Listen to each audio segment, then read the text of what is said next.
একদিন হঠাৎ ঘোরাঘুরি করতে করতে রায়গঞ্জের একটা মোমোর দোকানে চলে গেছিলাম। তেমন কিছু এক্সপেক্ট করিনি, বাট খাওয়ার পরে বুঝতে পারলাম মোমো লাভারদের জন্য কিন্তু এটা একদম হিডেন জেম। আর আমরা যেতে যেতে কিন্তু মোমো প্রায় শেষের পথে। আর আমরা গিয়েই প্রথমে নিয়ে নিলাম ভেজ মোমো, যেটা খেতে কিন্তু জাস্ট দুর্দান্ত হয়েছিল। তারপর আমরা নিয়ে নিয়েছিলাম চিকেন মোমো। আর ভেতরে চিকেনের পরিমাণটা তোমরা দেখতেই পাচ্ছ। মোমোটা নরম জুসি, আর ভেতরের চিকেনটা কিন্তু একদম মশলাদার ছিল। আর তার সাথে টক ঝাল সসটা দিয়ে তো একটা আলাদাই লেভেলের মজা লাগছিল জাস্ট।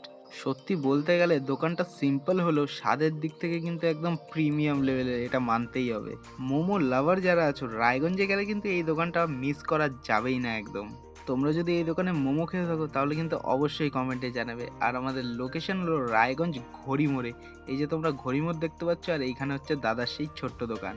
আর তোমরা যারা যারা এখনো ফলোয়ার সাবস্ক্রাইব করনি, অবশ্যই করে নাও রায়গঞ্জের সেরা সেরা কিছু খাবার রিভিউ দেখার জন্য।